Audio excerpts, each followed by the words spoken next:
was weighing like 297 pounds, and I had to make a change in my life. You know, I was at an all-time low, and I wasn't going anywhere, and I was exactly what everybody said I was gonna be, which was nothing. This man is a self-made beast. Widely considered to be the toughest man on the planet and one of the greatest endurance athletes of all time. I was just an insecure, scared kid. And the only way I could find myself was to put myself through the worst thing possible. He's the only member of the U.S. Armed Forces to complete SEAL training, the U.S. Army Ranger School, and the Air Force Tactical Air Controller training.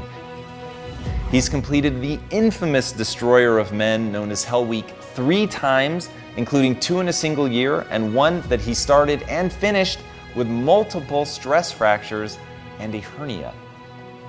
No one was here to help me. And the feeling I had every morning, I started shaving my head when I was 16 years old. And the feeling I had every morning, I looked in the mirror, was horrible. And I didn't want to feel like that anymore. And how I felt was a kid going nowhere, a kid that was scared. And most kids will accept that and look for help. But the best thing that happened to me, no one helped me. He served in combat in Iraq, was the bodyguard for the Iraqi Prime Minister. He once held the Guinness World Record for most pull-ups in 24 hours at 4,030. No one felt sorry for me. No one looked at me and said, like this day and age, they'll take you in and they'll tell everybody, stop picking on this person. Back then, they didn't care. I had to build calluses in my brain the same way I built calluses on my hands. So I broke the Guinness Book of World Record for pull-ups a long time ago, but I failed at it twice. And I did 67,000 pull-ups in trying to break this record. So to do 4,030 pull-ups, I had to do 67,000 for training for that. He's run 8 consecutive 100-mile races over 8 back-to-back weekends. He ran over 7,000 miles in a single year, and that is the equivalent of running 267 marathons. I saw myself as the weakest person God ever created. You had to have a goal. My goal was the only person that's going to turn this person around is me. The only way I can turn around is put myself through the worst things possible a human being can ever endure. And that'd be the only way that I can build this brain to handle anything that comes in front of it, callousing my mind through pain and suffering.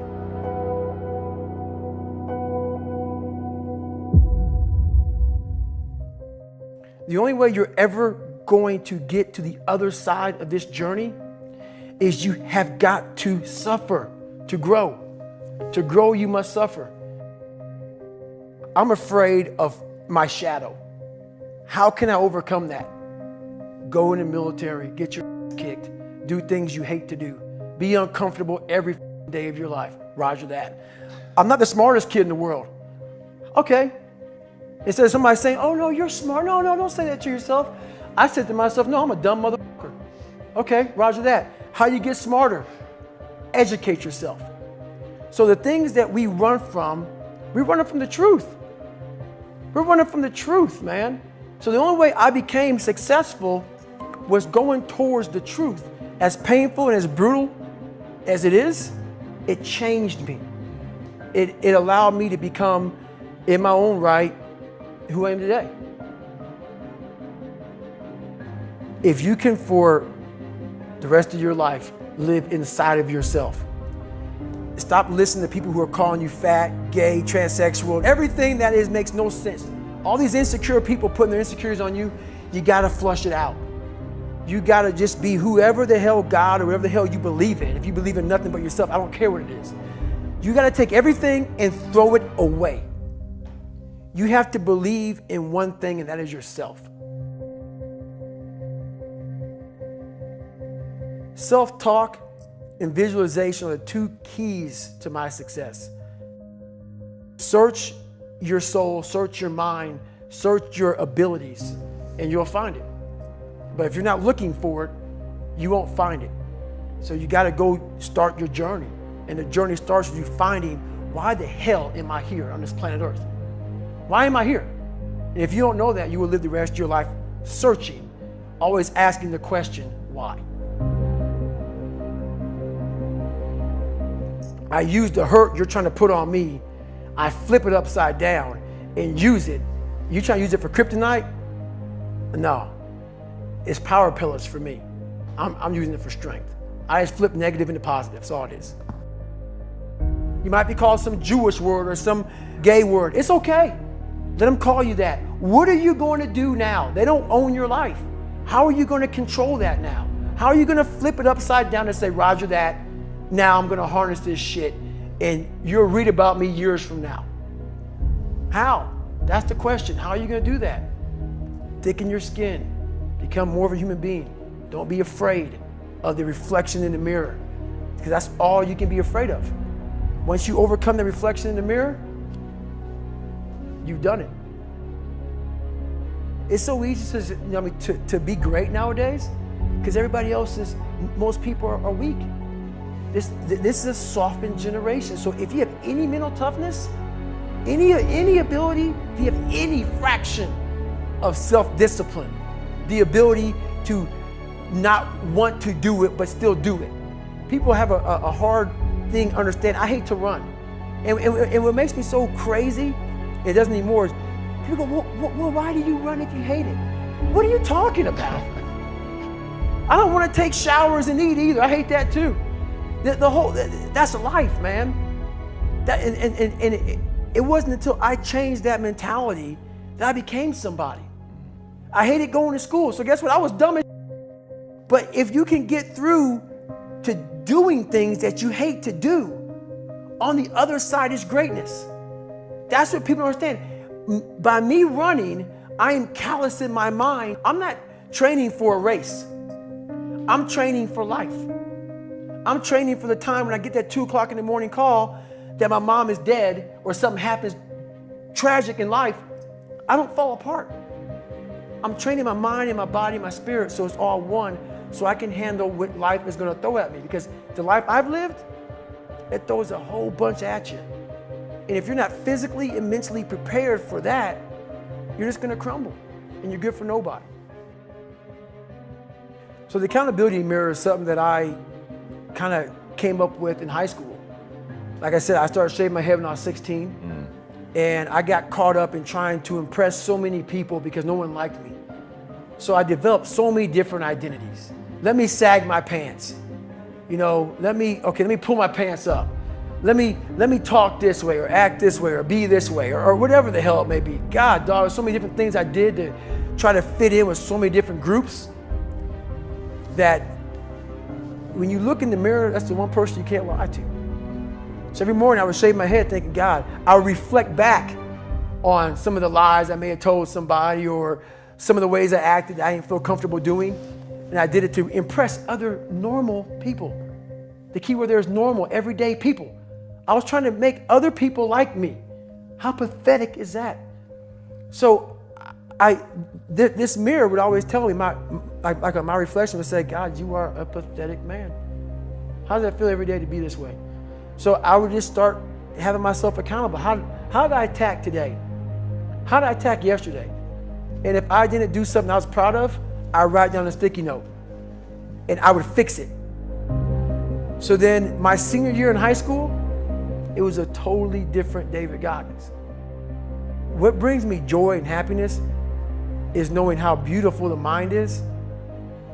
And I'm one of the few people that didn't read about it, didn't experience it through some drug. I got to experience the beauty of true fucking willpower. If you don't know who you are, I can't tell you who you are. We are all great. No matter if you think you're dumb, no matter if you think you're fat, no matter if you are fat, no matter if you've been bullied, or no matter if you just got back from Iraq or Afghanistan and you have no legs or your arms or whatever, man. We all have greatness. You gotta find the courage. You gotta find the courage to put your Bose headphones on and silence the noise out of this world and to find it. And to find it because it's out there, but it's gonna take hard work, courage, self-discipline. It's gonna take all the non-cognitive skills. all the non-cognitive skills to be great. You know, smart is good, all this stuff is good. That's all cognitive.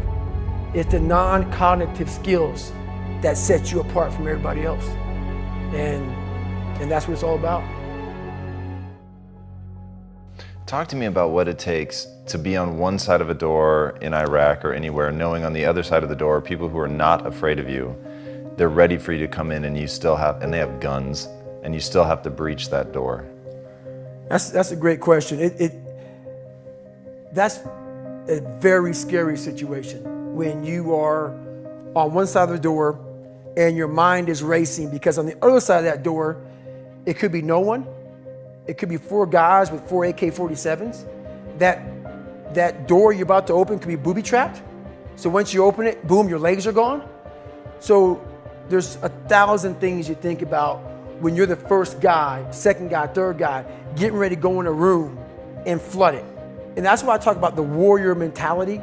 And that's why so many people are lost when I start talking. You have the right. You're lucky that you don't have to think like warriors think. You're very privileged. I chose this world to be a warrior. And I would choose it again if I came back to this world. But the mentality of a warrior is very different than normal mentality. You must be that person on that door, get ready to open it, thinking to yourself, if I die, so be it. The only way you can go in that door is knowing there's a great chance you're gonna die. Like being a SEAL, you train with live ammo. You jump out of an airplane, everything you do, you could die. So to be a warrior, why people don't understand me, I'm glad you don't understand me. Merry Christmas, good on you. Because being a warrior takes a whole different mindset. A whole different mindset to know that there's a great chance I may not be in the military. Like I was in for 21 years. I'm lucky. I'm very lucky that I'm alive, able to talk to you, able to still run. But when you sign up on that dotted line to be like a SEAL, your mentality changes. I may not live. You gotta accept that. And that's the mentality you have. And that's what makes you a warrior. If you're scared to die, you're a bad warrior. I'm also looking at the guys to my left and to my right, realizing that we're here together, man. And I have to be strong for them. And they gotta be strong for me. A lot of people, either you like me or don't, even in the SEAL teams, but when you get to that door or you get on that mission or you get in that op, all that shit's out the door, man. You know, you do it honestly. I mean, people say all the time in these movies, and you really out there fighting for that guy beside you. And you can't be a coward. Because you know what, and this is how I look at everything I do now in life, and this sums it up. I hated jumping out of airplanes. I hated shooting guns. I hated the job as a Navy SEAL. But I did it because I wanted to change myself. Everything I do, I'm not really comfortable doing. But if you choose to go that route, to go be a Navy SEAL, you might as well go be the hardest mother in the world. Because if you're choosing to do something, you have 2 routes. You can go there and be a little weak person and get through barely, and that's your reputation. Or you can go through the hardest guy you can possibly be, and that's your reputation. So my whole thing is, if you're gonna choose to open that door in Iraq or Afghanistan, open the mother and go in hard. Because they're gonna remember you by slowly opening it and peeking in. So if you're gonna open it, and you made the mind to open it, don't crack it open. Open the door, go in. That's with life. If you're choosing to do something, attack it. Because they're gonna remember you as not attacking it. So I want to be remembered. You can hate me, but there's one thing you can't say about me. I didn't attack it. So that's the mentality you have. If you're gonna do something, you might as well attack it, because you can do it anyway. Right. Who on this earth would still be going right now? You are. You are.